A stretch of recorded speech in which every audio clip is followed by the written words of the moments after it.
வணக்க மக்களே, நீங்க பார்த்துட்டு இருக்கிறது டிஎன் இன்ஃபோ. வரலாறுனாலே ஒரு கெத்து தான். அதுவும் நம்ம தமிழ் மண்ணோட வரலாறுனா சொல்லமா வேணும். இன்னைக்கு நாம நம்ம சேனல்ல பார்க்க போறது முன்னீர் விழவின் நெடியோன்ல ஆரம்பிச்சு மண்ணையும் பொன்னையும் வாரி கொடுத்த மாரவர்மன் குலசேகரன் வரைக்கும் கடலை அடக்கி ஆண்ட மீன்கொடியை உலகத்துக்கே அடையாளம் காட்டின பாண்டியர்களின் முழு வரலாறை தான் பார்க்க போறோம். நம்ம சேனலை சப்ஸ்கிரைப் பண்ணி வச்சுக்கோங்க. அது மட்டும் இல்லாம பக்கத்தில் இருக்கிற பெல் பட்டனை கிளிக் பண்ணி நோட்டிபிகேஷன் ஆன் பண்ணி வச்சுக்கோங்க. அப்பதான் உங்களால எந்த வீடியோவையும் மிஸ் பண்ணாம பார்க்க முடியும். சரி, இப்ப வாங்க வீடியோக்குள்ள போலாம். பாண்டியர் அப்படின்னு சொன்னாலே நம்ம எல்லாருக்கும் ஞாபகம் வர்றது மீன்குடியும் மதுரையும், அப்புறம் கண்ணகி காலத்துல யானோ அரசன் யானை கல்வன்னு சொல்லி உயிர் விட்ட அந்த நேர்மையும் தான். ஆனா இதுக்கு முன்னாடி பாண்டியர்களோட வரலாறு பல ஆயிரம் வருஷங்களுக்கு முன்னாடியே தொடங்குது தெரியுமா? பாண்டியர்கள்னா சும்மா இல்ல, உலகத்திலேயே ரொம்ப தொன்மையான ராஜவம்சம் எதுன்னு கேட்டா அதுல பாண்டியர்களுக்கு தான் முதலிடம். மத்த வம்சங்கள்லாம் ஒரு காலத்துல தோன்றி ஒரு காலத்துல அழிஞ்சு போயிருக்கும். ஆனா பாண்டியர்கள் அப்படி இல்ல. சங்க காலத்துல ஆரம்பிச்சு இடையில கொஞ்சம் டல்லாகி அப்புறம் பிற்கால பாண்டியர்களா விஸ்வரூபம் எடுத்து கடைசியா நாயக்கர் காலம் வரைக்கும் அவங்களோட தாக்கம் இந்த மண்ணுல இருந்துகிட்டே தான் இருந்துச்சு.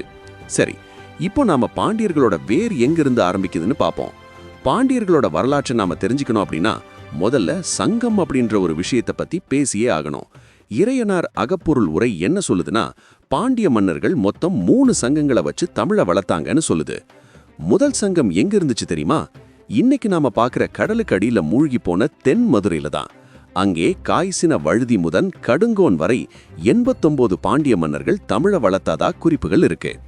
ஆனா இது உண்மையா இருக்குமா அப்படின்னு நாம கொஞ்சம் லாஜிக்கா யோசிச்சோம்னா, குமரிக்கண்டம் அப்படிங்கிற ஒரு நிலப்பரப்பு உண்மையிலேயே இருந்திருக்குங்கிறதுக்கு நிறைய புவியியல் ஆதாரங்கள், அதாவது ஜியாலஜிக்கல் எவிடன்சஸ் இருக்கு.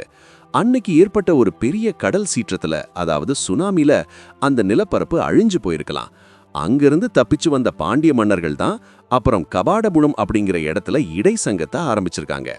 மக்களே, கபாடபுரம் பத்தி சொல்லும்போது ஒரு முக்கியமான விஷயம் சொல்லணும். வால்மீகி ராமாயணத்திலேயே கபாடபுரத்தை பத்தின குறிப்பு இருக்கு. முத்துக்களால் அலங்கரிக்கப்பட்ட பாண்டிய மன்னர்களோட கபாடபுரத்தை நீங்கள் காண்பீர்கள்னு சுக்ரீவன் வானரப்படை கிட்ட சொல்றதா ஒரு இடத்துல வரும். இதுல இருந்து என்ன தெரியுது? பாண்டியர்களோட முத்து குளித்தல் தொழில் மற்றும் அவங்களோட செல்வாக்கு இந்தியா முழுக்க அப்பவே பயங்கர ஃபேமஸ். ஆனா விதி என்று சொல்ற மாதிரி அந்த கபாடபுரமும் கடல் கோளால அழிஞ்சு போச்சு. அதுக்கப்புறம் தான் பாண்டிய மன்னர்கள் இன்னைக்கு இருக்கிற மதுரைக்கு வந்து கடை சங்கத்தை நிறுவினாங்க. இந்த சங்ககால பாண்டிய மன்னர்கள்ல ரொம்ப முக்கியமானவர் வடிம்பலம்ப நின்ற பாண்டியர். இவரை பத்தி சொல்லும்போது இவர்தான் முன்னீர் விழவு அப்படின்னு சொல்லப்படுற கடல் விழாவை தமிழ்நாட்டுல அறிமுகப்படுத்தினார்னு சங்க இலக்கியங்கள் சொல்லுது. அதாவது கடலை தன்னோட கட்டுப்பாட்டுக்குள்ள வச்சிருந்த ஒரு மாவீரர் இவர். பாண்டியங்கள் தங்களை சந்திரகுலத்தை சேர்ந்தவங்கன்னு செப்பு பட்டயங்கள்ல குறிப்பிட்டுக்கிறாங்க. குறிப்பா வேள்விக்குடி செப்பு பட்டயம் மற்றும் சின்னமனூர் செப்பு பட்டயங்கள் பாண்டியர்களோட வம்சாவளியே அக்குவேர் ஆணிவேரா சொல்லுது.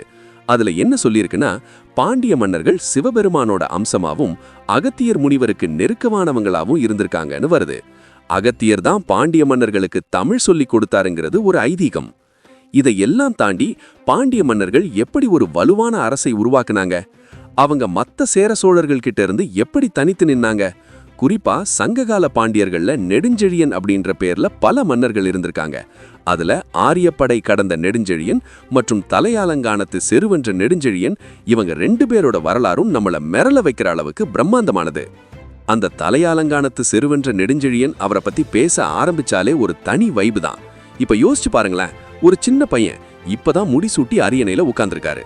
ஆனா அந்த பக்கம் இருக்கிற சேரமன்னன், சோழ மன்னன், அப்புறம் திதியன், எழினி, எருமையூரன், இருங்கோவேல், பொருநன்னு சொல்லப்படுற ஒரு 5 வேளிர் தலைவர்கள். இவங்களுக்கெல்லாம் என்ன எண்ணம்னா, என்னடா இது ஒரு சின்ன பையன் மதுரையை ஆள்றதா, இவனை ஈஸியா அடிச்சு தூக்கிட்டு பாண்டிய நாட்டை நாம பங்கு போட்டுக்கலான்னு ஒரு தப்பு கணக்கு போட்டாங்க. ஆனா அந்த பையன் யாரு? பாண்டிய வம்சத்தோட ரத்தம் இல்லையா? இவங்க எல்லாரும் ஒன்னா சேர்ந்து பாண்டிய நாட்டு மேல படையெடுத்து வர்றாங்க. ஒருத்தர் 2 பேர் இல்ல, 7 ராஜாக்கள் ஒன்னா சேர்ந்து வர்றாங்கன்னா அந்த போர் எவ்வளவு பயங்கரமா இருந்திருக்கும்னு கற்பனை பண்ணி பாருங்க. அப்போ அந்த நெடுஞ்செழியனார் என்ன சபதம் எடுக்கிறாரு பாருங்க. அதுதான் புறநானூறு பாடல்கள்ல ரொம்ப மாசான ஒரு இடம்.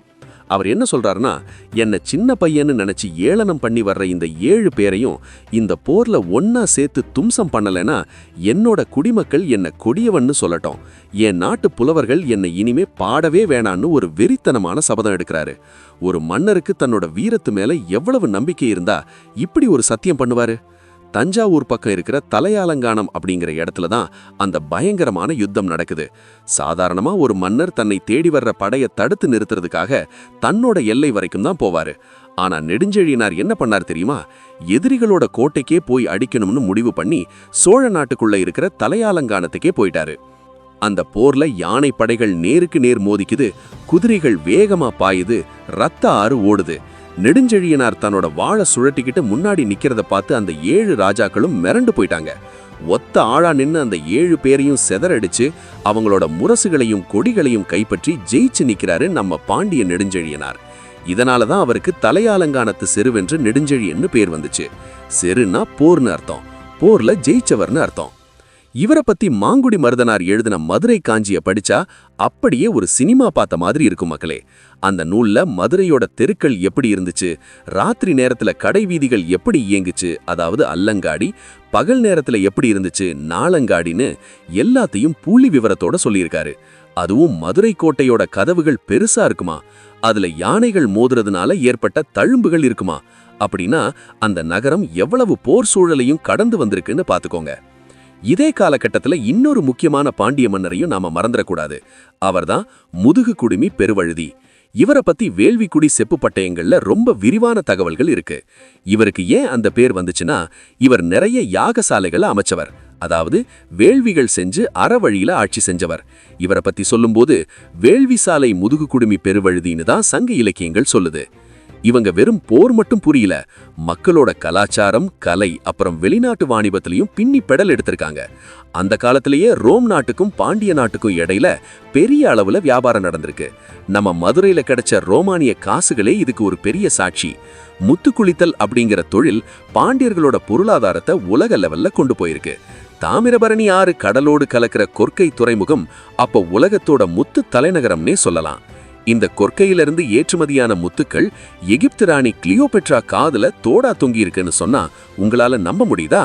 ஆனா அதுதான் உண்மை. பாண்டிய நாட்டோட முத்துக்களுக்காகவே வெளிநாட்டுல இருந்து கப்பல் கப்பலா தங்கம் இங்கே வந்து குவிஞ்சிருக்கு. இதனாலதான் பாண்டிய நாடு அப்பவே ரொம்ப செல்வ செழிப்போட இருந்துச்சு. இவ்வளவு பெருமை வாய்ந்த பாண்டிய ஆட்சிக்கு ஒரு பெரிய செக்கு வந்துச்சு. அதுதான் களப்பிரர் காலம். சங்ககால பாண்டியர்கள் ரொம்ப சீரும் சிறப்புமா ஆட்சி செஞ்சுட்டு இருக்கும்போது திடீர்னு எங்கிருந்து வந்தவங்களே தெரியாத ஒரு கூட்டணியினர் பாண்டிய நாட்டை புடிச்சுக்கிட்டாங்க. இதனால கிட்டத்தட்ட 300 வருஷம் பாண்டியர்களோட வரலாறு ஒரு இருண்ட காலத்துக்குள்ள போச்சு. களப்பிரர்கள் காலம்னு சொன்னாலே பல வரலாற்று ஆசிரியர்கள் இதை ஒரு இருண்ட காலம்னு தான் சொல்றாங்க. ஏன்னா அந்த 300 வருஷத்துல பாண்டியர்களோட கல்வெட்டுகளோ இல்ல செப்பு பட்டயங்களோ நமக்கு அதிகமா கிடைக்கல. ஆனா வேள்விக்குடி செப்பு பட்டயத்தை எடுத்து பார்த்தோம்னா அதுல ஒரு முக்கியமான வரி வரும். அளப்பரிய ஆதிராஜர்களை தள்ளி கலியரசன் என்னும் களப்பிரன் கை கொண்டான் அப்படின்னு அதுல குறிப்பிருக்கு. அதாவது முறைப்படி ஆட்சி செஞ்ச பாண்டிய மன்னர்களை தோற்கடிச்சிட்டு இந்த களப்பிரர்கள் மதுரையை கைப்பற்றிக்கிட்டாங்க. இப்போ ஒரு கேள்வி வரும், இவ்வளவு பெரிய பரம்பரை, இவ்வளவு பெரிய படைபலம் கொண்ட பாண்டியர்கள் எப்படி தோத்து போனாங்க அப்படின்னு நாம தர்க்க ரீதியா யோசிச்சு பார்த்தோம்னா அந்த சமயத்துல பாண்டிய நாட்டுல வாரிசுரிமை போரோ இல்ல உட்பூசலோ இருந்திருக்க வாய்ப்பு இருக்கு.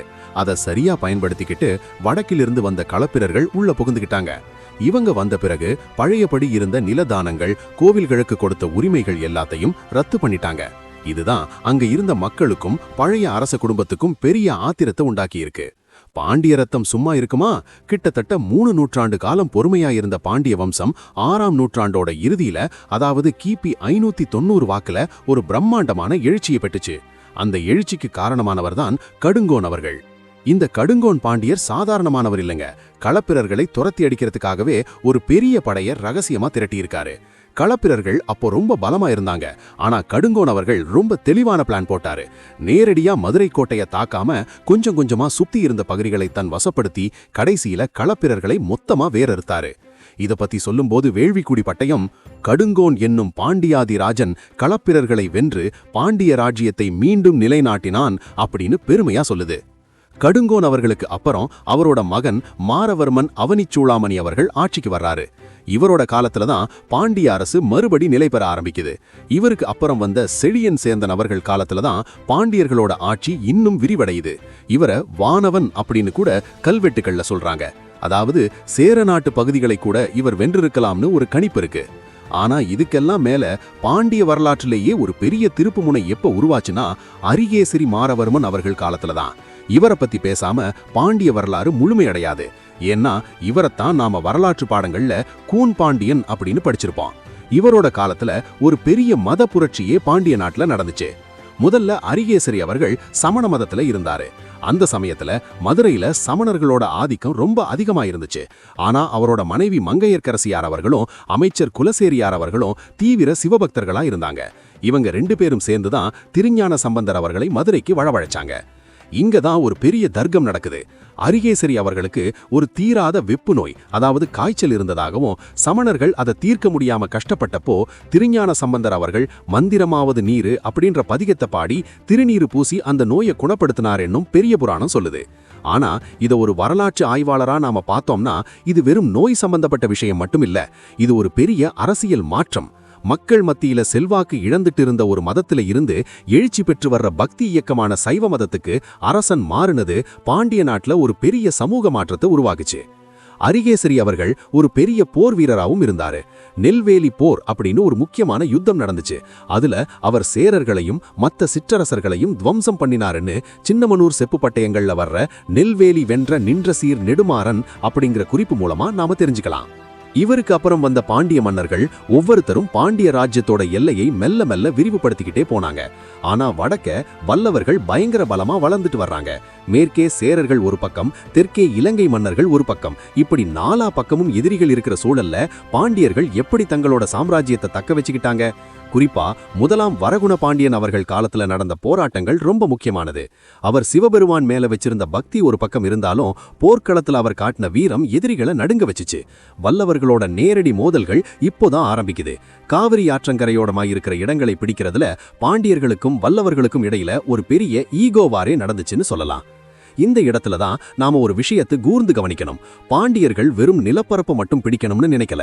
அவங்க தமிழ் பண்பாட்டையும் இலக்கியத்தையும் வளர்க்கறதுலயும் கண்ணும் கருத்துமா இருந்தாங்க. ஆனா இந்த எழுச்சி ஒரு பெரிய சோதனையை சந்திச்சது. அதுதான் திருப்புரம்பியம் போர். அந்த திருப்புரம்பியம் போர் பத்தி சொல்லணும்னா அது வெறும் ஒரு சாதாரண எல்லை தகராறு கிடையாதுங்க. அது ஒட்டுமொத்த தென்னிந்தியாவோட அதிகார மையத்தையே புரட்டி போட்ட ஒரு மாபெரும் யுத்தம். கிபி 885 வாக்குல கும்பகோணம் பக்கத்துல இருக்கிற இந்த திருப்புரம்பியம் அப்படிங்கிற இடத்துல தான் அந்த போர் நடந்துச்சு. ஒரு பக்கம் பாண்டிய மன்னர் 2ஆம் வரகுண பாண்டியன் அவர்கள் தன்னோட பெரும் படையோட நிக்கிறாரு. இன்னொரு பக்கம் வல்லவ மன்னன் அபராஜிதன், கங்க மன்னன் பிருத்திவிபதி, அப்புறம் அப்போதான் மெல்ல மெல்ல தலைதூக்கி வர்ற சோழ இளவரசன் ஆதித்த சோழன். இவங்க எல்லாரும் ஒரு கூட்டணியா நிக்கிறாங்க. பாண்டியர்களோட வளர்ச்சியை எப்படியாவது தடுத்து நிறுத்தணும்ங்கிறது தான் அவங்களோட ஒரே குறிக்கோள். இந்த போர்ல ஆரம்பத்துல பாண்டியர்களோட கைதான் ஓங்கி இருந்துச்சு. பாண்டிய படைகளோட வேகம் வல்லவ கூட்டணியை திணறடிச்சது. சொல்ல போனா அந்த போர்ல கங்க மன்னன் பிருத்திவிபதி அவர்கள் போர்க்களத்திலேயே வீரமரணம் அடைஞ்சாரு. ஆனா அந்த சமயத்துல ஒரு சின்ன தப்பு நடந்து போச்சு. பாண்டிய படை வியூகத்தை உடைச்சுக்கிட்டு உள்ள புகுந்த ஆதித்த சோழன் அவர்கள் ரொம்பவும் சாமர்த்தியமா செயல்பட்டு பாண்டிய படைகளை சிதறடிச்சாரு. கடைசியில கிட்டத்தட்ட ஜெயிக்க வேண்டிய போர துரதிர்ஷ்டவசமா வரகுண பாண்டியன் அவர்கள் தோத்து போயிட்டாரு. இந்த ஒரு தோல்வி பாண்டியர்களோட முதல் பேரரசுக்கு விழுந்த ஒரு பெரிய அடி. இதுக்கப்புறம் வந்த மன்னர்கள் நிலையை சீர் செய்ய போராடினாங்க.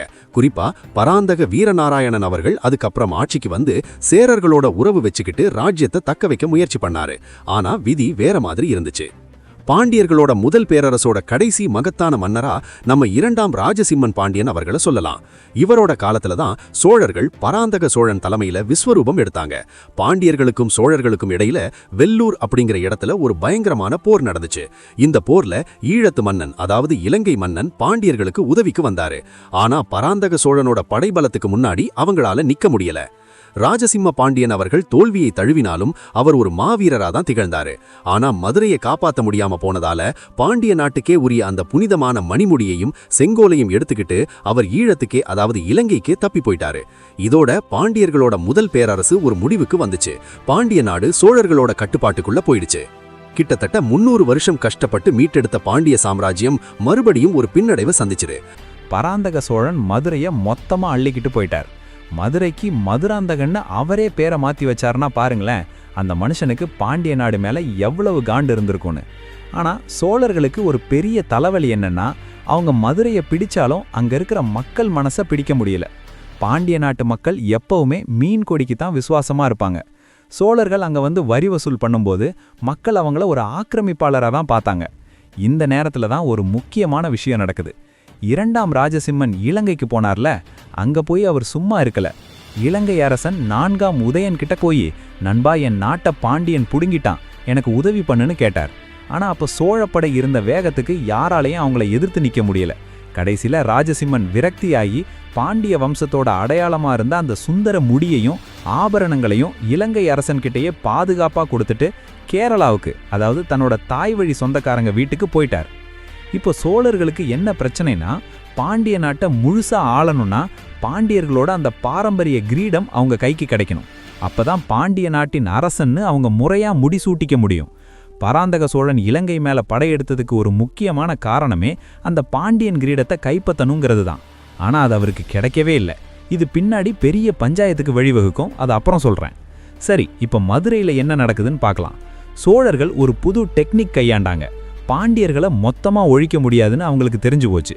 அதனால என்ன பண்ணாங்கன்னா, சோழ இளவரசர்களையே மதுரைக்கு அனுப்பி அவங்களுக்கு சோழ பாண்டியர்னு பட்டம் கொடுத்து ஆள வச்சாங்க. அதாவது ரத்தத்துல சோழன், ஆனா பேர்ல பாண்டியன். ராஜேந்திர சோழன் காலத்துல இது ரொம்ப ஸ்ட்ராங்கா இருந்துச்சு. அவரோட மகன் ஜடாவர்மன் சுந்தர சோழ பாண்டியன் தான் மதுரையோட முதல் சோழ பாண்டிய வைஸ்ராய். கல்வெட்டுகளை இன்ச் பை இன்ச்சா அலசி பார்த்தா ஒரு விஷயம் புரியுது. இந்த சோழ பாண்டியர்கள் மதுரையில இருந்துகிட்டு பாண்டிய நாட்டு நிர்வாகத்தை கவனிச்சுக்கிட்டாங்க. ஆனா ஒரிஜினல் பாண்டிய வம்சத்து ராஜாக்கள் என்ன ஆனாங்க? அவங்க செத்து போயிட்டாங்களா? இல்ல, அவங்க பாண்டி நாட்டோட தென் பகுதியில், இந்த திருநெல்வேலி, தென்காசி, அப்புறம் மலை அடிவாரங்கள்ல சின்ன சின்ன குறுநில மன்னர்கள் மாதிரி தங்கிட்டாங்க. அவங்க தங்களை பாண்டியர்னே சொல்லிக்கிட்டாங்க. சோழர்களுக்கு இவங்க பெரிய தொல்லையா இருந்தாங்க. அப்பப்போ காட்டுக்குள்ள இருந்து வந்து சோழ படைகளை தாக்கிட்டு மறுபடியும் மறைஞ்சிருவாங்க. ஒரு மாதிரி கொரில்லா வார்ஃபேர் மாதிரி வச்சுக்கோங்களேன். கிபி 10வது நூற்றாண்டுலேருந்து 12வது நூற்றாண்டு வரைக்கும் கிட்டத்தட்ட 200 வருஷம் பாண்டிய நாடு சோழர்களோட பிடியில தான் இருந்துச்சு. ஆனால் அந்த 200 வருஷத்துலையும் பாண்டியர்கள் ஒரு நிமிஷம் கூட சும்மா இல்லை. ஒவ்வொரு முறையும் சோழ நாட்டில் ஒரு பலவீனமான ராஜா வரும்போதெல்லாம் இவங்க மதுரையை பிடிக்க முயற்சி பண்ணிக்கிட்டே இருந்தாங்க. உதாரணத்துக்கு ராஜராஜ சோழன் காலத்தில் கூட அமரபுயங்கன் அப்படிங்கிற ஒரு பாண்டிய மன்னன் கலகம் பண்ணார். ராஜராஜன் அவரோட பெரிய படையை அனுப்பி அந்த கலகத்தை அடக்க வேண்டியிருந்தது. இதனால தான் ராஜராஜன் இலங்கையை பிடிச்சப்பவும் பாண்டியன் அந்த கிரீடத்தை எங்க ஒளிச்சு வச்சிருக்கான்னு தேடி தேடி அலைஞ்சாரு. இப்போ ஒரு முக்கியமான கேள்வி வரும். பாண்டியர்கள் இவ்வளவு காலம் எப்படி தாக்கு பிடிச்சாங்க? அதுக்கு காரணம் அவங்களோட வேலைக்கார படைகள். இந்த படைகள் பாண்டிய மன்னருக்கு ரொம்ப விசுவாசமானவங்க. மன்னருக்காக உயிரையே கொடுப்பாங்க. பாண்டிய ராஜாக்கள் நாடு இழந்து காட்டில் இருந்தப்போ கூட இந்த வேலைக்கார படைகள் அவங்களுக்கு பாதுகாப்பா இருந்துச்சு. இன்னொரு பக்கம் வணிகர்கள். பாண்டிய நாட்டு வணிகர்கள் கடல் கடந்து வாணிபம் பண்ணவங்க. அவங்க கிட்ட நிறைய செல்வம் இருந்துச்சு. அவங்க ரகசியமா பாண்டிய இளவரசர்களுக்கு நிதி உதவி பண்ணிக்கிட்டே இருந்தாங்க. ஏன்னா சோழர்களோட அந்த சென்ட்ரலைஸ்டு ஆட்சி முறை அவங்களுக்கு பிடிக்கல. காலம் உருண்டோடிக்கிட்டே இருக்கு. 12வது நூற்றாண்டோட பாதியில சோழர்களோட அதிகாரம் மெதுவா குறைய ஆரம்பிக்குது. 2ஆம் குலோத்துங்கன், 2ஆம் ராஜராஜன் காலத்துல சோழ பேரரசு கொஞ்சம் ஆட்டங்காண்டுது. இந்த கேப்ல பாண்டிய நாட்டுல ஒரு பெரிய உள்நாட்டு போர் வெடிக்குது. இதுதான் பாண்டியர்களோட மறுமலர்ச்சிக்கு ஆரம்ப புள்ளி. அந்த உள்நாட்டு போர் எப்படின்னா, ஒரு சாதாரண குடும்ப சண்டையா ஆரம்பிச்சு கடைசியில ஒரு பெரிய இன்டர்நேஷனல் பாலிடிக்ஸ் ரேஞ்சுக்கு போயிடுச்சு. கிபி 1166ல் மதுரையை ஆட்சி செஞ்சுட்டு இருந்தவர் பராக்கிரம பாண்டியர்.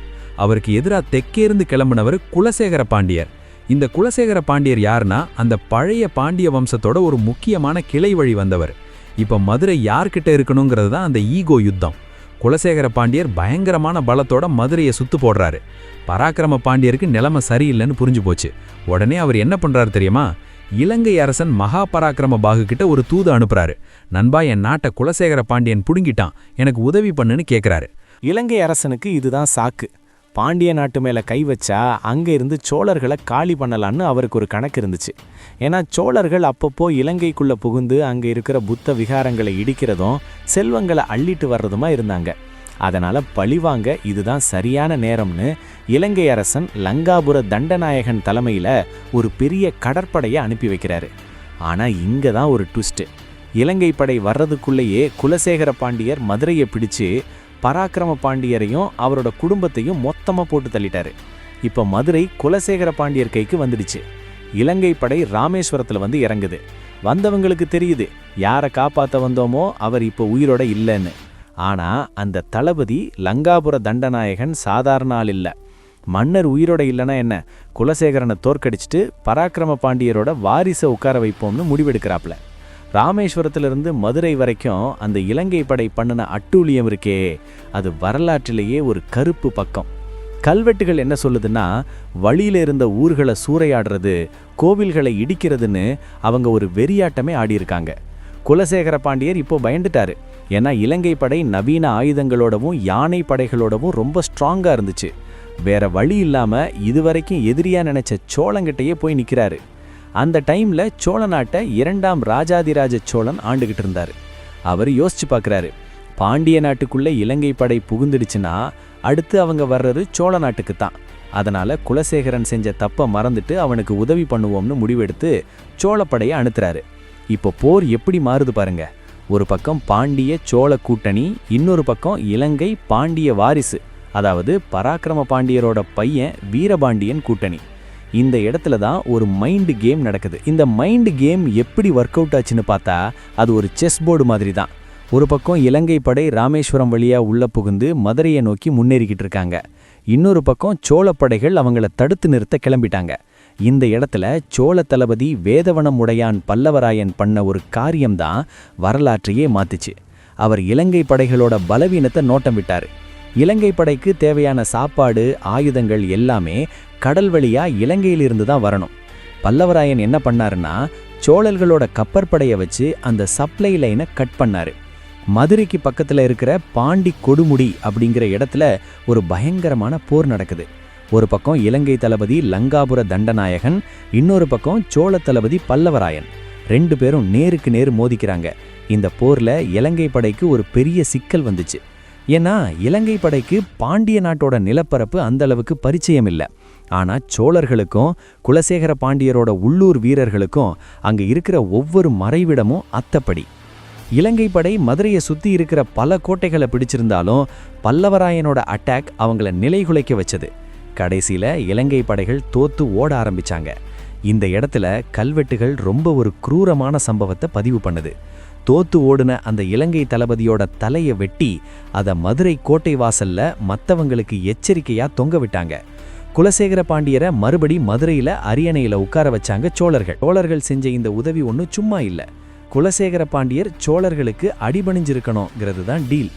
நாங்க இல்லைன்னா உன்னை இலங்கை படை காலி பண்ணியிருக்கோம், அதனால நாங்க சொல்றதை தான் நீ கேட்கணும்னு சோழர்கள் ஒரு மறைமுகமான அழுத்தத்தை கொடுத்தாங்க. இது குலசேகர பாண்டியருக்கு ஒரு கட்டத்துல ரொம்ப எரிச்சலை கொடுத்துச்சு. நம்மளோட சுதந்திரம் போச்சேன்னு அவர் நினைச்சாரு. இந்த நேரத்துல தான் அவர் ஒரு முட்டாள்தனமான காரியம் பண்றாரு. தன்னை எதிர்த்து வந்த அதே இலங்கை மன்னன் மகா பராக்கிரமபாகு கூட ரகசியமா பேரம் பேச ஆரம்பிக்கிறார். எனக்கு சோழர்கள் கொடுக்குற அழுத்தம் பிடிக்கல, நீங்க எனக்கு சப்போர்ட் பண்ணுங்கன்னு தூது அனுப்புறார். இத மோப்பம் பிடிச்ச சோழ ஒற்றர்கள் ராஜாதிராஜ சோழன் கிட்ட விஷயத்தை கொண்டு போறாங்க. சோழர்களுக்கு பயங்கர காண்டு. உதவி செஞ்ச எங்களுக்கே அல்வா கொடுப்பியான்னு கோபமாகி உடனே ஒரு அதிரடி முடிவெடுத்தாங்க. மதுரையில அரியணையில இருந்த குலசேகர பாண்டியனை தூக்கி எரிஞ்சிட்டு யாருக்காக இலங்கை படை முதல்ல சண்டையிட்டதோ அந்த வீரபாண்டியனை, பராக்கிரம பாண்டியரோட பையனை கொண்டு வந்து அரியணையில உட்கார வச்சாங்க. இதுதான் பாலிடிக்ஸ். எங்களுக்கு யாரும் முக்கியம் இல்ல, எங்க பேச்சை கேட்கிறவன் தான் மதுரையில உட்காரணுங்கிறதுல சோழர்கள் தெளிவா இருந்தாங்க. ஆனா கதை இங்க முடியல. வீரபாண்டியன் மதுரையில உக்காந்ததும் அவருக்கும் சோழர்கள் மேல அதே காண்டு தான் வருது. அவரும் இலங்கை கூட கை கோக்குறார். சோழர்கள் மறுபடி கடுப்பாகி குலோத்துங்க சோழன் காலத்துல பெரிய படையை அனுப்பி வீரபாண்டியனை துரத்திட்டு விக்ரமபாண்டியன் அப்படிங்கிற ஒருத்தரை மதுரையில உட்கார வைக்கிறாங்க. இப்படி கிட்டத்தட்ட ஒரு 30-40 வருஷம் மதுரையில யாரு உட்காரணுங்கிறத தஞ்சாவூர்ல இருந்த சோழர்கள் தான் தீர்மானம் பண்ணாங்க. பாண்டிய நாடு ஒரு பொம்மை அரசாங்கம் மாதிரி ஆயிடுச்சு. ஆனா இந்த அசிங்கத்தையும் அவமானத்தையும் பாண்டிய நாட்டு இளைஞர்களும் அங்கிருந்த குறுநில மன்னர்களும் ரொம்ப கூர்மையா கவனிச்சுக்கிட்டு இருந்தாங்க.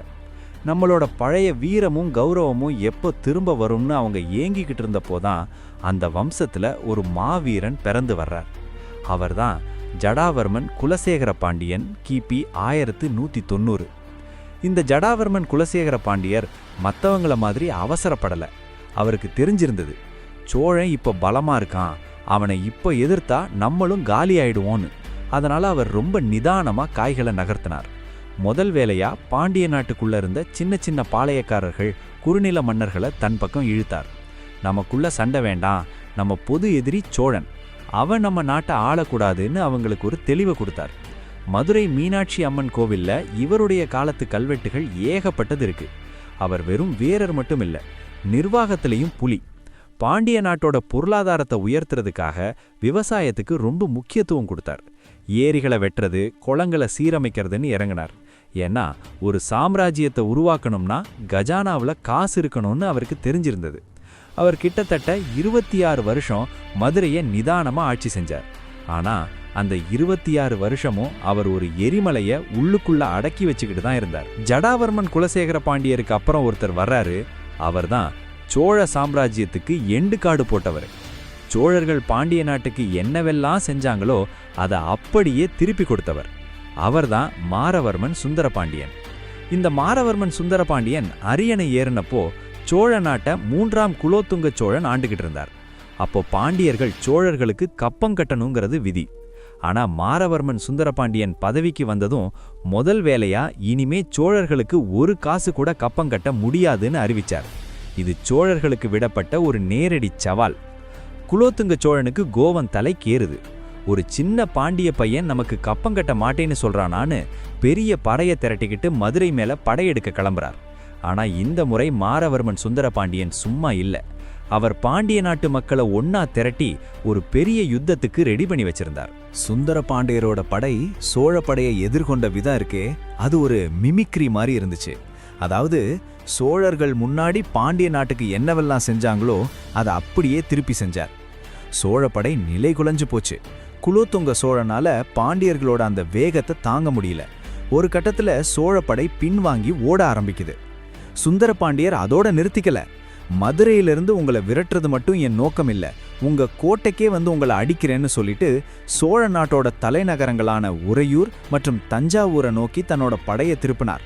பாண்டிய படை தஞ்சாவூருக்குள்ள நுழையுது. மக்களே யோசிச்சு பாருங்க. ராஜராஜ சோழனும் ராஜேந்திர சோழனும் ஆண்ட அந்த புண்ணிய பூமியில பாண்டியர்களோட மீன் கொடி பறக்க ஆரம்பிக்குது. அங்க போன சுந்தர பாண்டியர் செஞ்ச ஒரு காரியம் இன்னைக்கும் கல்வெட்டுகள்ல ரொம்ப ஆச்சரியமா பேசப்படுது.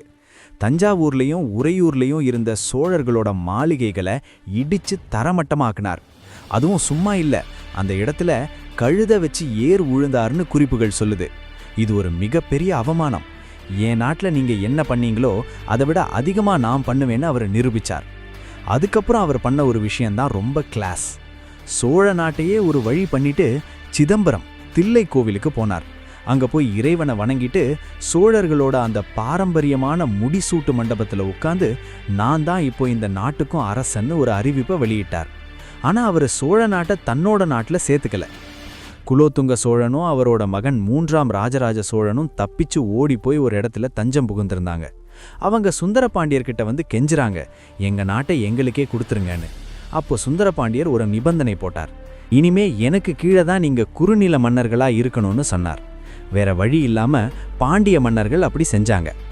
இதனால தான் மாரவர்மன் சுந்தர பாண்டியருக்கு சோழ நாடு கொண்டருளிய பாண்டிய தேவர் அப்படின்னு ஒரு பெரிய பட்டம் கிடைச்சது. அதாவது சோழ நாட்டை பிடிச்சு அப்புறம் அதை தர்மமா அவங்களுக்கே திருப்பி தந்தவர்னு அர்த்தம்.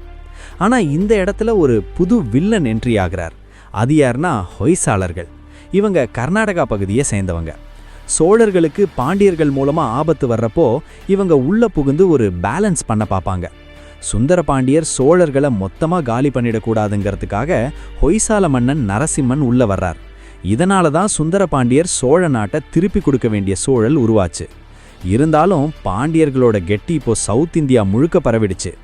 சுந்தர பாண்டியருக்கு பின்னாடி வர்ற ஒவ்வொருத்தரும் இன்னும் பலவானவங்களா இருந்தாங்க. அதுலேயும் குறிப்பா ஜடாவர்மன் சுந்தர பாண்டியன் அப்படின்னு ஒருத்தர் வருவாரு. அவரு தான் பாண்டிய சாம்ராஜ்யத்தை இந்தியாவிலேயே நம்பர் 1 இடத்துக்கு கொண்டு போவாரு.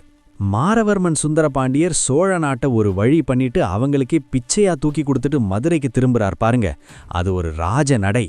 இப்போ பாண்டிய நாடு வெறும் ஒரு சின்ன ராஜ்யம் இல்ல, தென்னிந்தியாவோட பவர் ஹவுஸ். ஆனா இங்க தான் ஒரு சுவாரஸ்யமான விஷயம் நடக்குது. சோழர்கள் சும்மா இருப்பாங்களா? அவங்க பாண்டியர்களுக்கு கீழே குறுநில மன்னர்களா இருக்கிறத ஒரு பெரிய அவமானமா நினைச்சாங்க. இந்த நேரத்துல தான் சோழ நாட்டுல 3ஆம் ராஜராஜ சோழன் ஆட்சிக்கு வர்றார். அவர் கொஞ்சம் துடிப்பானவர். ஆனா அவர் என்ன பண்ணார்னா, மறுபடியும் பாண்டியர்களுக்கு கட்ட வேண்டிய கப்பத்தை நிறுத்திட்டு ஹொய்சாளர்களோட உறவை இன்னும் பலப்படுத்திக்கிட்டார். இதை தெரிஞ்சுக்கிட்ட மாரவர்மன் சுந்தர பாண்டியர் கிபி 1230 மறுபடியும் ஒரு மின்னல் வேக தாக்குதல் நடத்துறார்.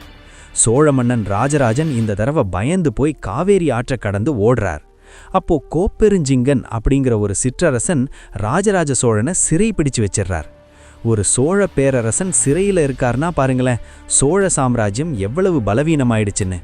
அப்போதான் ஹொய்சால மன்னன் நரசிம்மன் உள்ள புகுந்து ஒரு பஞ்சாயத்து பண்ணி ராஜராஜ சோழனை விடுவிச்சு பாண்டியர்களுக்கும் சோழர்களுக்கும் நடுவுல ஒரு தற்காலிக சமாதானத்தை கொண்டு வர்றார். ஆனா நிஜமான ஆட்டம் இப்பதான் ஆரம்பிக்குது மக்களே. மாரவர்மன் சுந்தர பாண்டியருக்கு அப்புறம் வர்ற ஒரு மாவீரன் இருக்கார் பாருங்க, அவர்தான் முதலாம் ஜடாவர்மன் சுந்தர பாண்டியன். கிபி 1251 முதல் 1268 வரை. இவரை வரலாற்று ஆசிரியர்கள் இரண்டாம் ராஜேந்திர சோழன்னு கூட சொல்லுவாங்க. ஏன்னா ராஜேந்திர சோழன் எப்படி வட இந்தியா வரைக்கும் போய் வெற்றி கொடி நாட்டினாரோ அதே மாதிரி இந்த சுந்தர பாண்டியன் ஒட்டுமொத்த தென்னிந்தியாவையும் ஒரு குடைக்கு கீழே கொண்டு வந்தார். சுந்தர பாண்டியன் அரியணை ஏறின உடனே சமாதானம், பஞ்சாயத்து எல்லாம் இனிமே கிடையாது. ஒன்னே என்கிட்ட சரணடையணும், இல்லைன்னா போர்க்களத்தில் சாகணும்னு ஒரு அதிரடி ரூட் எடுத்தார். அவர் முதல்ல கை வச்சது சேர நாட்டு மேல. சேர மன்னன் வீரரவி உதய மார்த்தாண்டவர்மாவை ஒரு பெரிய போர்ல தோற்கடிச்சு அங்கிருந்து ஏகப்பட்ட யானை படைகளை கைப்பற்றினார். அதுக்கப்புறம் நேரா சோழ நாட்டை நோக்கி போறார். அப்போ இருந்த 3ஆம் ராஜேந்திர சோழன், சோழ வம்சத்தோட கடைசி பெரிய ராஜா, பாண்டியர்களோட அந்த பிரம்மாண்டமான படையை பார்த்து மறண்டு போயிட்டார். சோழ நாடு முழுசா பாண்டியர்கள் கைக்கு வருது. ஆனா சுந்தர பாண்டியருக்கு ஒரு பெரிய தடையா இருந்தது ஹொய்சாளர்கள் தான். அவங்க அப்போ கண்ணனூர் கொப்பம் அப்படிங்கிற இடத்துல ஒரு பெரிய கோட்டை கட்டி தமிழ்நாட்டு அரசியல்ல தலையிட்டுக்கிட்டு இருந்தாங்க. சுந்தர பாண்டியர் யோசிச்சார், இவங்களை காலி பண்ணாதான் நமக்கு நிம்மதின்னு. கிபி 1254 கண்ணனூர் கொப்பத்துல ஒரு பயங்கரமான போர் நடக்குது. ஹொய்சால மன்னன் சோமேஸ்வரன் தன்னோட முழு பலத்தையும் திரட்டிட்டு வரார். ஆனா சுந்தர பாண்டியரோட போர் வியூகம் வேற லெவல்ல இருந்தது. ஹொய்சால படைகளை சிதறடிச்சு சோமேஸ்வரனை அங்கேயே போட்டு தள்ளிட்டார். கர்நாடகாவோட அதிகாரம் தமிழ்நாட்டில் இதோட முடிவுக்கு வருது. இதோட நிறுத்தாம சுந்தர பாண்டியர் வடக்கே ஆந்திரா வரைக்கும் போறார். அங்கிருந்த காக்கத்திய மன்னர் கணபதி தேவரை தோற்கடிச்சு நெல்லூர் வரைக்கும் தன்னுடைய எல்லையை விரிவுபடுத்தினார். நெல்லூர்ல வச்சு வீராபிஷேகம் பண்ணிக்கிட்டாருன்னா பாருங்களேன் அவரோட வெற்றி எவ்வளவு பெருசுன்னு. இந்த வெற்றிகள் மூலமா கிடைச்ச செல்வத்தை சுந்தர பாண்டியர் தனக்காக வச்சுக்கல. அவர் ஒரு தீவிர சிவபக்தர். ஸ்ரீரங்கம் ரங்கநாதர் கோவிலுக்கும் சிதம்பரம் நடராஜர் கோவிலுக்கும் அவர் செஞ்ச திருப்பணிகள் அசாத்தியமானது. ஸ்ரீரங்கம் கோவிலோட விமானத்துக்கு தங்க தகடு போர்த்தினது இவர்தான். அதனாலதான் இவருக்கு பொன்வேய்ந்த பெருமாள் அப்படின்னு ஒரு சிறப்பு பெயர் உண்டு. சுந்தர பாண்டியரோட காலத்துல மதுரை ஒரு சர்வதேச வணிக மையமா மாறுது. அரேபியாவிலிருந்து ஆயிரக்கணக்கான குதிரைகள் பாண்டிய நாட்டுக்கு இறக்குமதி செய்யப்படுது. மார்க்கோ போலோ போன்ற வெளிநாட்டு பயணிகள் பாண்டிய நாட்டோட செல்வத்தை பார்த்து வியந்து போய் உலகிலேயே பணக்கார நாடு இதுதான்னு தன்னோட குறிப்புகள்ல எழுதியிருக்கார். பாண்டிய சாம்ராஜ்யம் இப்போ ஒரு இமாலய உச்சத்துல இருக்கு. ஆனா ஒரு சாம்ராஜ்யம் உச்சத்தை தொட்டா அங்க இருந்து ஒரு வீழ்ச்சியும் ஆரம்பிக்கும்ல. அந்த வீழ்ச்சி போர்னால வரல, ஒரு குடும்ப சண்டைனால வந்துச்சு. கிபி 1310 வாக்குல குலசேகர பாண்டியருக்கு ஒரு பெரிய தர்ம சங்கடம் வருது. அவருக்கு 2 பசங்க, ஒருத்தர் சுந்தர பாண்டியன், இன்னொருத்தர் வீரபாண்டியன். சுந்தர பாண்டியன் தான் முறப்படி பட்டத்தரசிக்கு பிறந்த மூத்த மகன். இவன் தான் அடுத்த ராஜான்னு எல்லாரும் நினைச்சுக்கிட்டு இருக்கும்போது மாரவர்மனுக்கு வீரபாண்டியன் மேல ஒரு தனி பாசம் வந்துருச்சு. ஏன்னா வீரபாண்டியன் போர்க்களத்துல பிச்சு உதறாரு, ரொம்ப ஆக்டிவா சுறுசுறுப்பாவும் இருக்கிறான். இதை பார்த்துட்டு மாரவர்மன் ஒரு தப்பு பண்றாரு. தகுதி யாருக்கு இருக்கோ அவனுக்கு தான் முடி அப்படின்னு சொல்லி வீரபாண்டியனை இளவரசரா அறிவிச்சிடுறாரு. ஆம்பூட்டு தான். இதை கேட்டதும் சுந்தர பாண்டியனுக்கு பயங்கரமா காண்டாயிடுச்சு. நான் தான் யா சீனியர், எனக்கு போட வேண்டிய கிரீடத்தை இந்த சின்ன பையனுக்கு கொடுத்துட்டாரேன்னு ஈகோ தலைக்கு ஏறிடுச்சு. மனுஷன் சும்மா இருப்பாரா? நல்ல சமயம் பார்த்து பெத்த அப்பான்னு கூட பார்க்காம மாரவர்மன் குலசேகர பாண்டியரை அரியணை ஆசைக்காக கொன்னுடுறாரு. அப்பாவை கொன்னுட்டு சுந்தரபாண்டியன் மதுரையில அரியணையில உட்கார்ந்துட்டாரு. ஆனா அங்கதான் அவருக்கு ஒரு பெரிய ஆப்பு காத்துக்கிட்டு இருந்துச்சு. மக்கள் மத்தியிலையும் மற்ற பாண்டிய இளவரசர்கள் மத்தியிலையும் இவருக்கு பெரிய எதிர்ப்பு கிளம்புச்சு. அப்பாவையே கொன்ன கயவாளி கூட நாம இருக்கிறதா அப்படின்னு எல்லாரும் இவரை ஓரங்கட்ட ஆரம்பிச்சாங்க. இதை கேள்விப்பட்ட வீரபாண்டியன் சும்மா இருப்பாரா? அவர் மதுரையோட தென்பகுதியில திருநெல்வேலி பக்கம் ஒரு பெரிய படையை திரட்டிக்கிட்டு வர்றாரு. பெத்த அப்பாவை கொன்னவனை சும்மா விடக்கூடாது, சுளுக்கெடுக்கணும்னு பயங்கர வேகத்துல மதுரை நோக்கி படையெடுக்கிறாரு. மதுரைக்கு வெளியே ஒரு பெரிய போர்க்களம் தயாராகுது. அண்ணனுக்கும் தம்பிக்கும் இடையில நடக்கிற இந்த சகோதர யுத்தத்தை பார்த்து மதுரையே பீதியில நடுங்குது. வீரபாண்டியன் ஒரு கில்லாடி. அவர் போர்க்களத்துல செமையா வித்தையை காட்டுறாரு. சுந்தரபாண்டியனோட படைகளை மலமலன்னு துவம்சம் பண்றாரு. கடைசியில சுந்தரபாண்டியனால வீரபாண்டியனை சமாளிக்க முடியல. இங்க இருந்தா நம்ம கதையை முடிச்சிடுவாங்கன்னு புரிஞ்சுக்கிட்டு சுந்தரபாண்டியன் மதுரையை விட்டு எஸ்கேப் ஆகிறாரு. தோத்து போன சுந்தரபாண்டியன் மனசுக்குள்ள ஒரு வஞ்சத்தை வளர்த்துக்கிறாரு. மதுரை எனக்கு இல்லைன்னா அது யாருக்குமே இருக்கக்கூடாதுன்னு ஒரு கொடூரமான முடிவெடுக்கிறாரு. அவர் நேரா வடக்கு நோக்கி போறாரு. அங்க அப்போ டெல்லியில அலாவுதீன் கில்ஜி ஆட்சி பண்ணிக்கிட்டு இருக்காரு. அவரோட தளபதி தான் இந்த மாலிக் கபூர். சுந்தரபாண்டியன் போய் மாலிக் கபூர் கிட்ட சரணடைகிறாரு. ஐயா, எங்க தம்பி என்னை துரத்தி விட்டுட்டான், எனக்கு என் அரியணையை திருப்பி வாங்கி கொடுங்க, அதுக்கு பதிலா நான் என்ன வேணும்னாலும் செய்யறேன்னு ஒரு பெரிய துரோகத்தை அரங்கேற்றாரு. இதை கேட்ட மாலிக் கபூருக்கு ஒரே குஷி. ஏன்னா தென்னிந்தியாவோட செல்வத்தை பத்தி ஏற்கனவே அவரு நிறைய கேள்விப்பட்டிருக்காரு. இப்போ உள்ளூராலே வழிகாட்டுறான்னு சொன்னா சும்மா விடுவாங்களா? அலாவுதீன் கில்ஜியோட உத்தரவுப்படி மாலிக் கபூர் ஒரு மாபெரும் படையோட தெற்கு நோக்கி புறப்படுறாரு. இது வெறும் உதவி படை கிடையாது, இது ஒட்டுமொத்த பாண்டிய சாம்ராஜ்யத்தையும் ஆட்டி படைக்க போற ஒரு சூறாவளி. இவர் வர்ற வேகத்தை பார்த்தா வழியில எவன் குறுக்க வந்தாலும் அவனுக்கு சங்குதான்ங்கிற மாதிரி இருந்துச்சு. முதல்ல ஹொய்சால மன்னன் 3ஆம் வீரவல்லாளனை பிடிச்சி அவரோட செல்வத்தை எல்லாம் ஆட்டைய போட்டுட்டு அவரையே தனக்கு வழிகாட்ட சொல்லி மிரட்டி அழைச்சிக்கிட்டு வர்றாரு. தமிழ்நாட்டு எல்லைக்குள்ளே நுழையும் போது மாலிக் கபூருக்கு ஒரு பெரிய சர்ப்ரைஸ் காத்துக்கிட்டு இருந்துச்சு. இங்கே இருக்கிற காடு, மலை, ஆறு இதெல்லாம் டெல்லி படைக்கு புதுசு. ஆனால் சுந்தரபாண்டியன் கூடவே இருந்து இங்கே போங்க அங்கே போங்கன்னு ரூட் மேப் போட்டு கொடுக்குறாரு. இது எப்படி இருக்குன்னா, வீட்டுக்குள்ளே திருடனை வீட்டாலே கூட்டிகிட்டு வர்ற மாதிரி இருக்குது. மாலிக் கபூர் படையெடுத்து வர்ற செய்தி வீரபாண்டியனுக்கு எட்டும்போது அவர் பதற்றப்படலை. அவர் ஒரு தில்லான ஆள். நேருக்கு நேர மோதுனா அவங்க குதிரைப்படை நம்மளை நசுக்கிடும், அதனால் நம்ம வேற மாதிரி வித்தையை காட்டணும்னு முடிவு பண்ணுறாரு. வீரபாண்டியன் என்ன பண்ணுறாருன்னா, மதுரையில் இருக்கிற அம்புட்டு பொன், பொருள், வைரம், வைடூரியம் எல்லாத்தையும் மூட்டை கட்டிக்கிட்டு பாதுகாப்பான இடங்களுக்கு மாற்றுறாரு. முக்கியமாக மதுரையோட அந்த பிரம்மாண்டமான கோட்டையை மட்டும் நம்பி இருக்காம காடுகளுக்குள்ளே தன்னோட படைகளை ஒளிச்சு வைக்கிறாரு. மாலிக் கபூர் வந்து பார்க்குறாரு. அவருக்கு ஒன்றுமே புரியல. என்னடா இது, ஒரு ஈக்காக்காவை கூட காணோன்னு அவர் மண்டையை சொறிகிறாரு. மாலிக் கபூர் படைகள் தில்லை வணியாக உள்ள நுழையுது. அங்கே இருந்த கோவில்களில் இருக்கிற செல்வத்தை எல்லாம் லபக்குன்னு சுருட்டுறாங்க. ஆனால் வீரபாண்டியன் சும்மா விடலை. காடுகளுக்குள்ளே பதுங்கி இருந்துக்கிட்டு டெல்லி படை அசந்து இருக்கிற நேரமாக பார்த்து சட்டுன்னு எகிரி வந்து அடிச்சுட்டு திரும்பவும் காட்டுக்குள்ளே எஸ்கேப் ஆயிடுறாங்க. இதனால் மாலிக் கபூர் பயங்கரமாக காண்டாகிறாரு. யாரை அடிக்கிறதுனே தெரியலையேப்பான்னு அவருக்கு பீதி கிளம்புது. பாண்டிய நாட்டு படை வீரர்கள் ஒவ்வொரு மரத்துக்கு பின்னாலையும் ஒவ்வொரு கல்லுக்கு பின்னாலையும் ஒளிஞ்சிருந்து அம்பு விடுறதும் ஈட்டியால குத்துறதுமா மாலிக் கபூரோட நிம்மதியை குலைக்கிறாங்க. இதுதான் அந்த காலத்து கொரில்லா போர் முறை. மாலிக் கபூர் ஒரு வழியாக மதுரைக்குள்ளே நுழையிறாரு. ஆனால் அங்கே என்ன மேட்டர்னா, அவர் எதிர்பார்த்து வந்த வீரபாண்டியன் அங்கே இல்லை. மதுரையே வெறிச்சோடி கிடக்கு. ஆனால் அங்கே இருந்த மக்களும் சின்ன சின்ன படைப்பிரிவுகளும் மாலிக் கபூரை உள்ளே விடாமல் முட்டி மோதுறாங்க. அப்போ நடந்த சண்டையில் மதுரை நகரமே ஒரு போர்க்களமாக மாறுது. தெருக்கு தெரு ரத்தம் ஓடுது. மாலிக் கபூர் கோபத்தில் என்ன பண்ணுறாருன்னா, மதுரையில் இருக்கிற முக்கியமான இடங்களை எல்லாம் தீ வச்சு கொளுத்த சொல்கிறாரு. அந்த தீயோட வெளிச்சம் மதுரையே எரிஞ்சுக்கிட்டு இருக்கிறத காட்டுது. இதை பார்த்துட்டு சுந்தரபாண்டியன் என்ன நினச்சிருப்பார்னு தெரியல. ஆனால் அரியணை ஆசைக்காக பெத்த அப்பாவை கொன்னவருக்கு தன்னோட சொந்த ஊர் எரியறது பெருசாக தெரிஞ்சிருக்காது. மாலிக் கபூருக்கு ஒரு விஷயம் தெளிவாக புரியுது. வீரபாண்டியனை பிடிக்காம நம்ம இங்கே கல்லா கட்ட முடியாதுன்னு முடிவு பண்ணி பாண்டியனோட அந்த ரகசிய புதையலை தேடி அலையிறாரு. வீரபாண்டியன் ஒவ்வொரு தடவையும் மாலிக் கபூர்கிட்ட இருந்து நூல் இலையில தப்பிச்சு நழுவிக்கிட்டே இருக்காரு. இதனால டெல்லி படைக்கு ஒரு கட்டத்தில் செமலந்தாயிடுச்சு.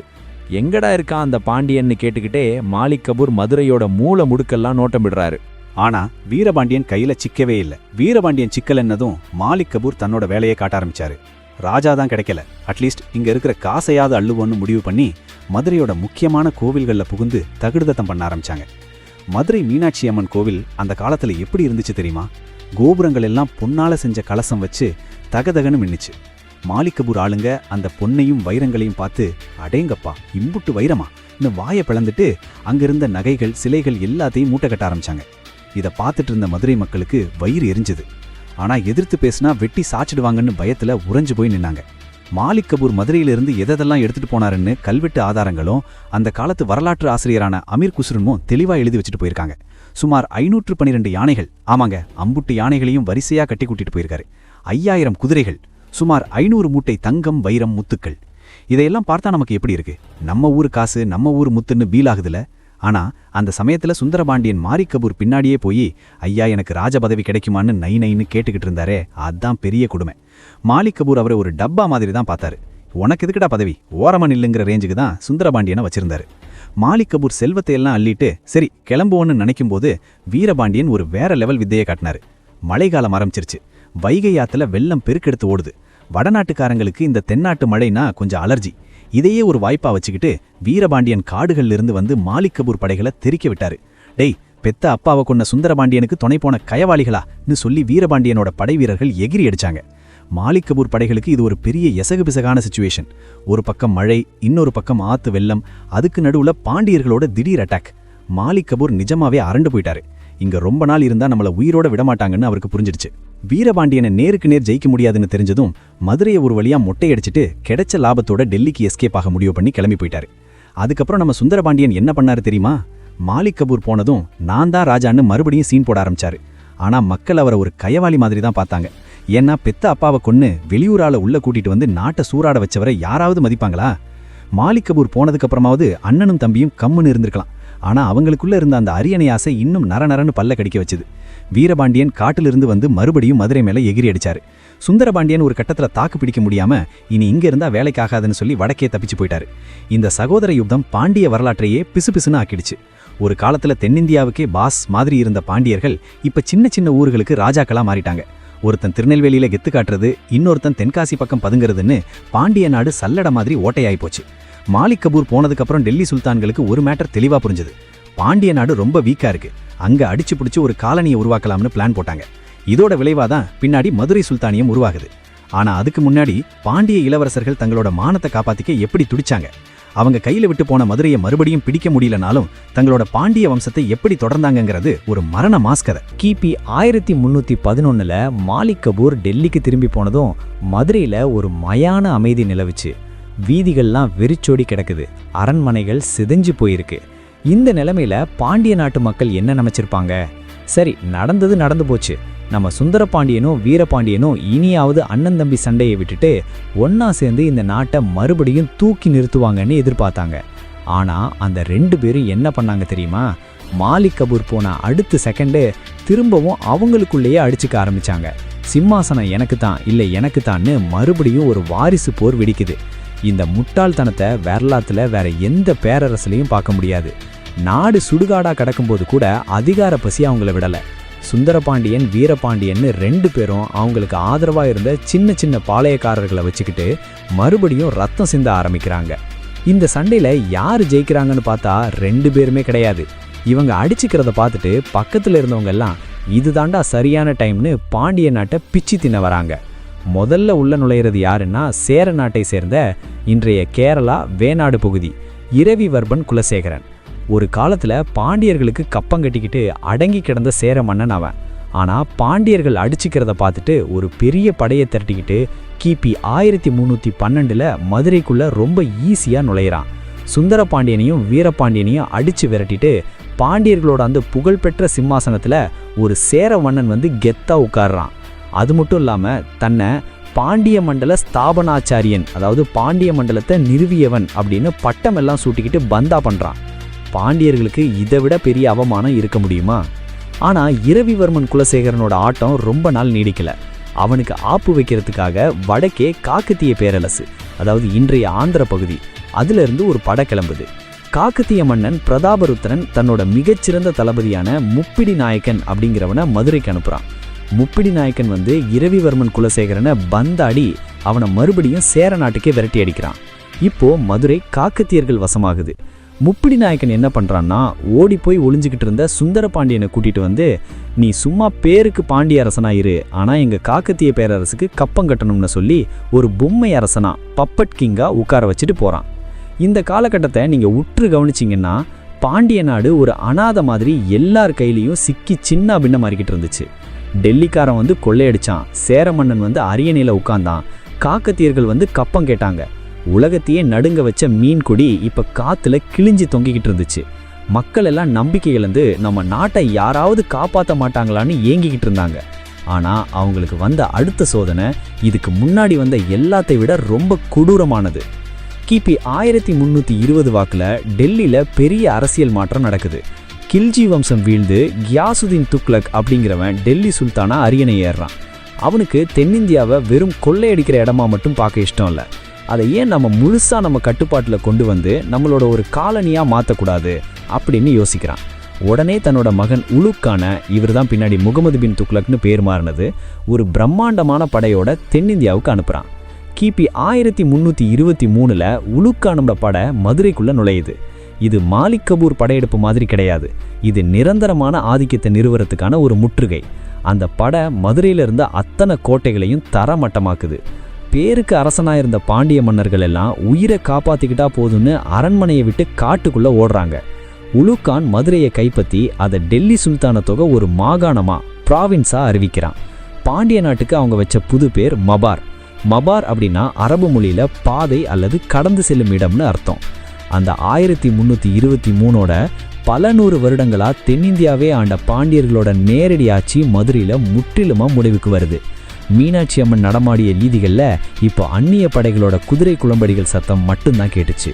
பாண்டியர்கள் தங்களோட தலைநகரை, தங்களோட அடையாளத்தை அடியோட இழக்கிறாங்க. மதுரையை டெல்லியோட ஒரு மாகாணமா மாத்தின உலுக்கான் அங்க ஒரு வலுவான ராணுவ முகாமா அமைக்கிறான். அதுக்கப்புறம் அவன் மறுபடியும் டெல்லிக்கு திரும்பி போய் முகமது பின் துக்ளக் அப்படிங்கிற பேர்ல சுல்தானா முடிசூட்டிக்கிறான். டெல்லியில உட்கார்ந்துகிட்டு இவ்வளவு தூரத்துல இருக்கிற மதுரையை நிர்வகிக்கிறது ரொம்ப கஷ்டம். அதனால மதுரையை பார்த்துக்க தன்னோட மிக நெருக்கமான நம்பிக்கைக்குரிய ஒரு தளபதியை ஆளுநரா நியமிக்கிறான். அவரோட பேர் தான் ஜலாலுதீன் அஹ்சன் கான். இந்த அஹ்சன் கானோட வேலை என்னன்னா, மதுரையிலிருந்து வரிகளை வசூல் செஞ்சு அதை மாசம் டெல்லிக்கு அனுப்பி வைக்கணும். ஆரம்பத்துல இது ரொம்ப சரியா தான் நடந்துட்டு இருந்துச்சு. ஆனா கிபி 1333க்கு மேல டெல்லியில முகமது பின் துக்ளக் பல லொல்லு வேலைகளை பண்ண ஆரம்பிச்சார். தலைநகரை தௌலதாபாத்துக்கு மாத்துறது, டோக்கன் கரன்சி கொண்டு வர்றதுன்னு அவரோட முட்டாள்தனமான திட்டங்களால டெல்லி சுல்தானியும் கொஞ்சம் ஆட்டம் காண ஆரம்பிச்சது. வட இந்தியாவுல பல இடங்கள்ல கிளர்ச்சிகள் வெடிக்குது. இதையெல்லாம் மதுரையில இருந்து கவனிச்சிட்டு இருந்த ஜலாலுதீன் அஹ்சன் கானுக்கு ஒரு விபரீதமான ஆசை வருது. சுல்தான் டெல்லியில பலவீனமா இருக்கான், இப்போ நாம ஏன் அவனுக்கு அடிமையா இருக்கணும்?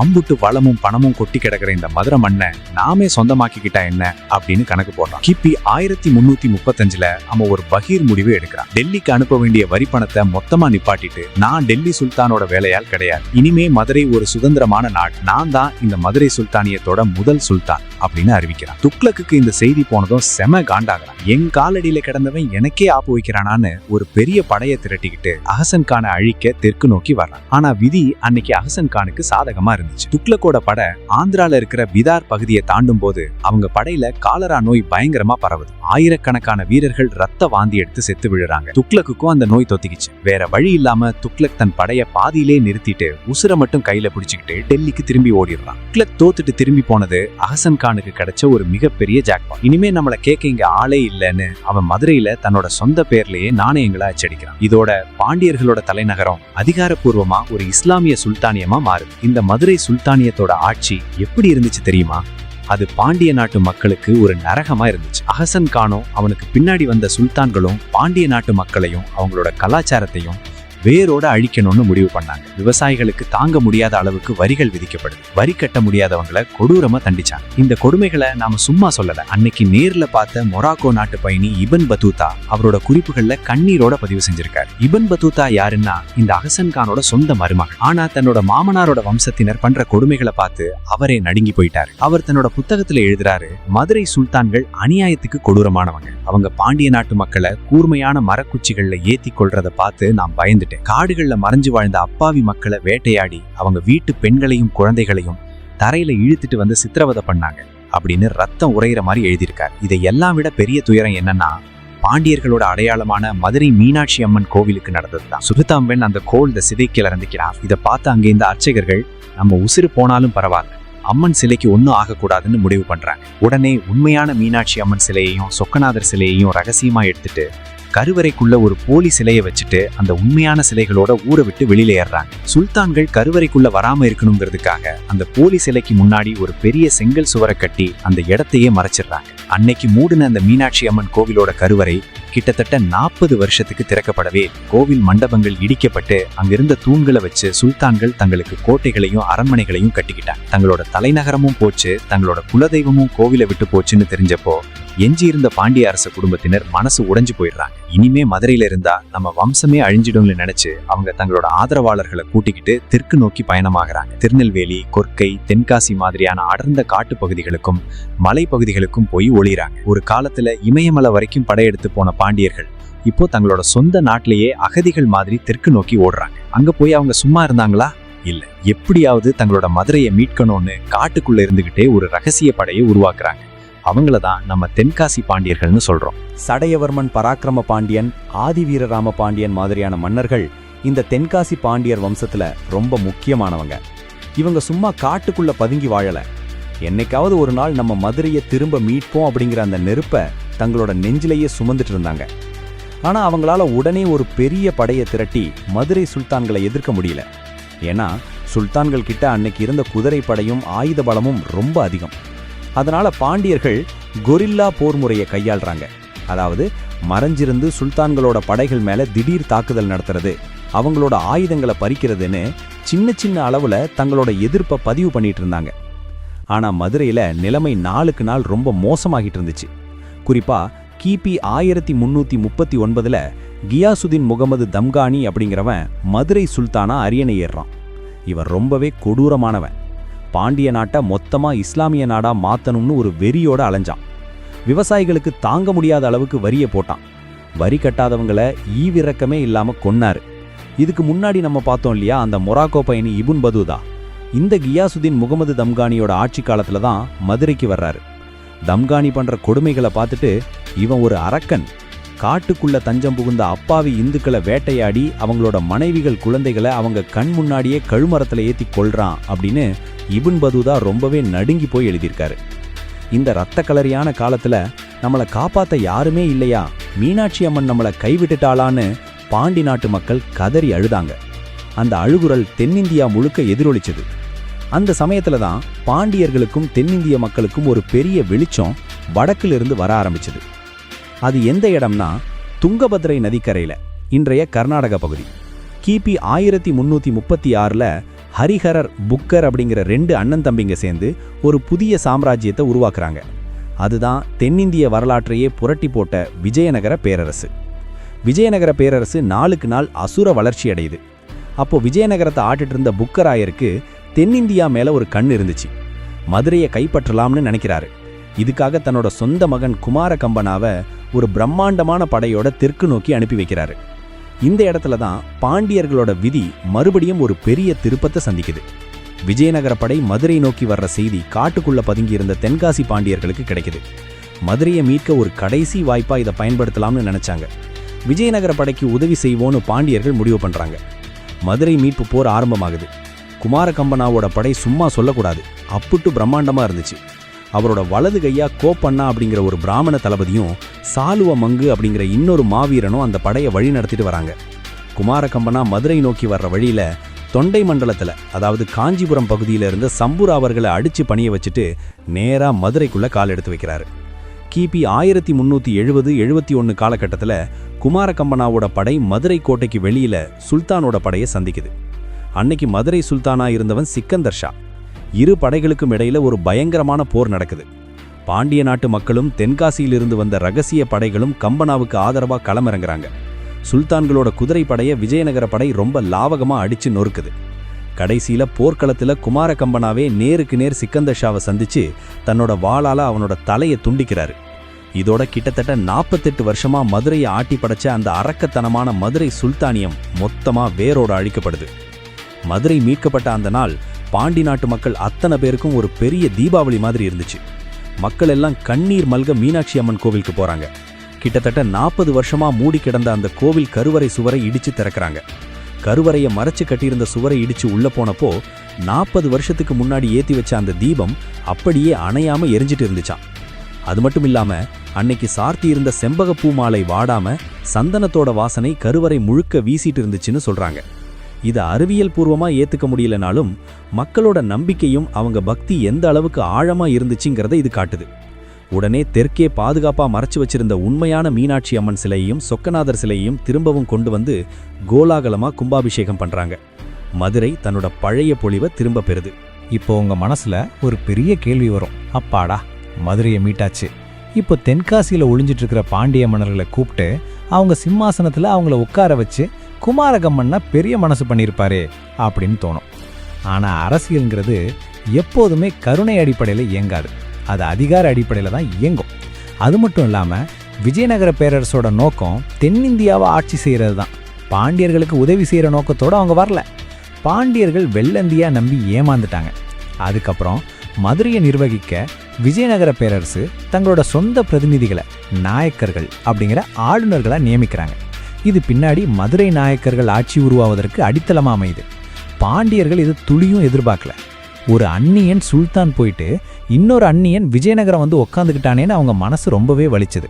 மதுரை இனிமே நமக்கு கிடைக்காது, நாம் நம்மளோட தென்காசியிலே இருந்து மிச்சம் இருக்கிற காலத்தை மரியாதையாக வாழ்ந்துட்டு போயிடுவோன்னு ஒரு கசப்பான முடிவுக்கு வராங்க. இதோட பிரம்மாண்டமான பாண்டிய சாம்ராஜ்யத்தோட அந்த மைய அதிகாரம் முழுசாக முடிவுக்கு வருது. ஆனால் தென்காசியில் உசுரோடு இருந்த அந்த பாண்டிய வம்சம் அவ்வளவு சீக்கிரம் வரலாற்றை விட்டு போகலை. தமிழ் இலக்கியங்களை வளர்த்து தங்களோட அடையாளத்தை இன்னும் சில 100 வருஷங்களுக்கு காப்பாற்றினாங்க. மதுரை பறிகொடுத்த பாண்டிய வம்சம் ஒதுங்கின இடம்தான் தென்காசி. அன்னைக்கு தென்காசி ஒரு அடர்ந்த காடு. அங்கே போய் சடையவர்மன் பராக்கிரம பாண்டியன் அப்படிங்கிற மன்னர் ஒரு கோயில் கட்டுறாரு. மதுரை மீனாட்சி எனக்கு கிடைக்கல, காசிக்கும் என்னால் போக முடியல, அதனால் என் மக்களுக்காக இங்கேயே ஒரு காசியை உருவாக்குறேன்னு உருகி போய் உருவாக்குனது தான் தென்காசி விஸ்வநாதர் கோயில். இவங்களை நாம் தென்காசி பாண்டியர்கள்னு சொல்கிறோம். கிபி 1422 கிட்டத்தட்ட 1600 வரைக்கும் இவங்க ஒரு சின்ன குறுநில மன்னர்களாக தங்களோட உசுரை கையில் பிடிச்சிக்கிட்டு வாழ்ந்தாங்க. ஆனால் இந்த ஆட்சி மாற்றம் வெறும் சிம்மாசனத்துக்கான மாற்றம் மட்டும் கிடையாது மக்களே. இதுக்கு பின்னாடி நடந்த ஒரு விஷயந்தான் நம்ம தமிழ் சமுதாயத்தையே வேரோட புரட்டி போட்டுச்சு. இன்னைக்கு பல பேர் இந்த தீண்டாமை, சாதி பாகுபாடு எல்லாம் தமிழர்களோட பழைய மரபு, இது காலங்காலமாக இங்கே இருக்கு அப்படின்னு ஒரு பச்சையான பொய்யை பரப்பிட்டு இருக்கிறாங்க.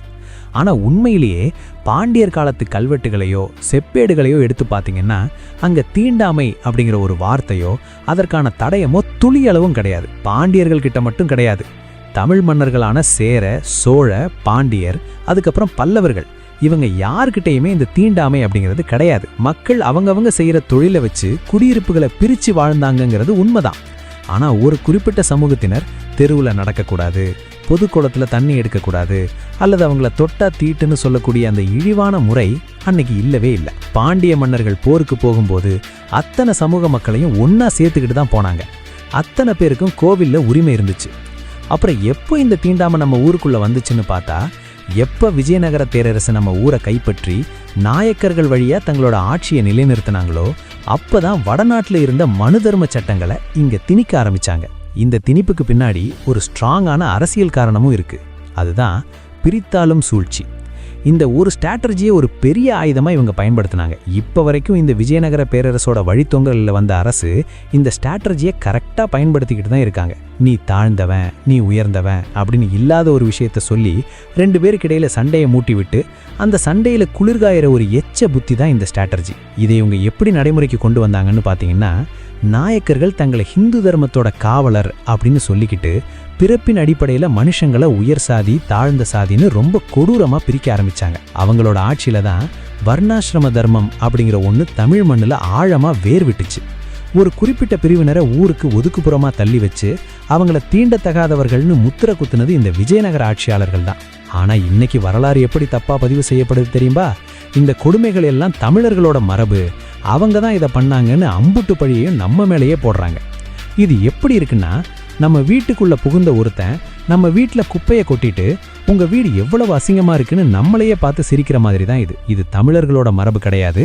இது வெளியிலேருந்து இறக்குமதி செய்யப்பட்ட ஒரு கொடூரமான நஞ்சுங்கிறத நாம் ஆழமாக புரிஞ்சுக்கணும். அடுத்ததாக இன்னொரு முக்கியமான விஷயம், கேட்கும்போதே ரத்தம் கொதிக்கிற ஒரு சம்பவம், அதுதான் தேவரடியார் முறை.